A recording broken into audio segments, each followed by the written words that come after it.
Howdy everyone, it's me once again, the one and only Killer. And today, I have another obscure film to review, folks. And obviously, it's on my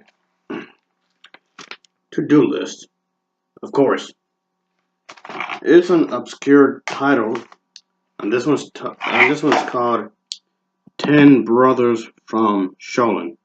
This will be a review on the American version of this film, not its original format. Well, no fucking shit. Yeah, folks, that's the thing. The original format of these films can be really hard to find. Well, obviously. So, right off the bat, you already know the English dubbing isn't really going to be all that good. So anyway, as always, let's get into the plot of this film. Because, well, I haven't reviewed enough Kung Fu movies if you ask me, but whatever, yes. Let's talk about the plot. Yes, sir.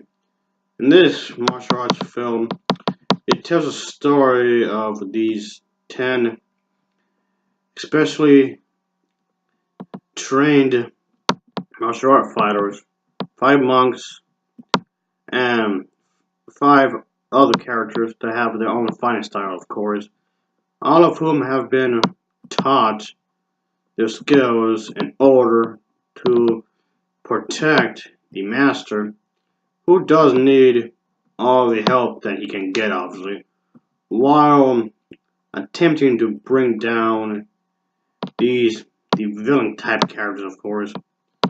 Well, I was going to say these bad guy. Oh, of course, in these kung fu features, there always has to be a bad guy that the hero, or in this case, heroes, have to beat up. So, because of the fact that the villain of the story had been basically terrorizing everybody, because he's an asshole. Of course, always gotta have a dickhead in these movies.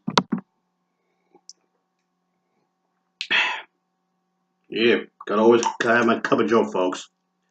That's the thing. So anyway, as I was saying a moment ago, the overall plot pretty much revolves around an effort by the sergeant monks to pretty much do something about this individual, this, let's just say this king, so to speak, this emperor, and of course he has these forces, so to speak, to upstart the the invaders, so to speak, to safety and to southern China. And of course, like you might typically see in these movies, there's going to be definitely a truck ton of fight scenes along the way.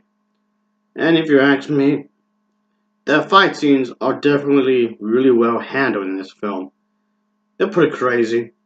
They're pretty well staged, I can say that. They're really well staged, of course. And the film does have an adventure feel to it, which I do think is a good thing, of course. And but anyway, the fight scenes are pretty well choreographed. I really like the fight scenes in here. So, well, at least that's one of the things that the American version of this film didn't ruin, and that's what the fight scenes. The fight scenes were really well done, folks. My favorite have to be the last fight scene they had in the movie, which I'm not going to spoil. The last fight scene at the end of the movie is pretty damn crazy because the villain, let's just say he's pretty damn tough. He's really pretty damn tough, and that basically became like a trademark for these movies, for these kung fu films. The final boss always has to be such you know a hard dude to take down. That's fine. I mean, to basically continue that tradition of having the bad guy being the toughest one of the bunch to fight off. Of course, he may have henchmen, of course, for the main character to fight off or whatever. But the bad guy, the boss, always has to be the main dude that's really tough.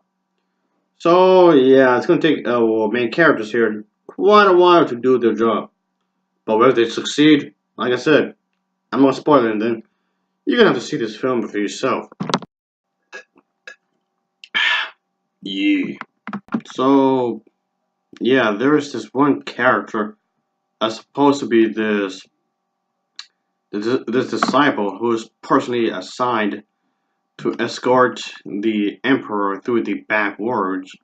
So of course there was these 10 brothers, like the title will suggest, in wait along this particular place in various ways and as travelers, as you can see, to prevent backup for this backup support. Yep, lots of action along the way, obviously. This movie was actually shot on location, which is fine, of course, because like I said before, there's not a whole lot of money being placed in this film. So going to various locations um, during the production will be severely limited. But that's the thing, folks. I didn't think this is a bad movie at all. I quite enjoyed it. This was a pretty well-rounded feature. I like the premise. I like the way they handled the story, and it's a rather enjoyable one. I would complain about the dubbing of this film, but I felt like what's kind of the point to complain about the dubbing because this was licensed, well, in America anyway, through an American company, and right off the bat the dubbing is gonna be kind of atrocious. But this is definitely one of those few cases where the dubbing is actually pretty okay, I guess. But so overall, I can't even complain about this too much, and you know, I can say that this was a pretty good treat if you ask me, because I enjoyed what they did with it. I enjoyed what they did with the overall idea. So it's just I just want to see the original copy, the original version of this film, which, as mentioned before, getting the original unedited versions of these films are gonna be a pain in the ass. So I guess I could review the actual version if ever I can get my hands on it, of course. But for what it's worth, I didn't I wasn't bored. I found this to be pretty entertaining. So there was that. Yeah, more entertaining than spending time with my ex-wife. She was a total bitch. Yeah, I said it. Whoop-de-doo. This is definitely an old movie that's obscured, really obscured. But that's kind of why I want to review this movie, because hardly anyone would be reviewing these old movies that hardly like anybody would actually heard about. So if it's worth watching, I would say it, of course. And if it's a bad movie, I would say it's a bad movie. But thankfully, this is a pretty solid one. I enjoyed it. The pacing was pretty good. It was really brisk, folks. It was really brisk pacing, so it really got to the point. So that's a good thing. I really like this one. I really enjoyed it. Okay, aside from the dubbing, I know the dubbing, blah blah blah. Aside from the dubbing, I did enjoy it. And it's not the worst dubbing, but still left something to be desired. But if you don't let the dubbing bother you too much, I'll say that you could probably enjoy it as well. So anyway, a pretty good movie. I thought it was pretty good. And I like the outfits, that the actors wore. This was obviously supposed to be a period piece. A lot of these kung fu movies I've been watching over the years tend to be period pieces. Supposed to take place in some ancient Asian place somewhere in Asia. So maybe like in a town or a city, maybe, or whatever. But that's fine, I guess. This is definitely worth my time. I was not bored. I thought it was well choreographed. The fight scenes did not come off super choppy or anything, thankfully.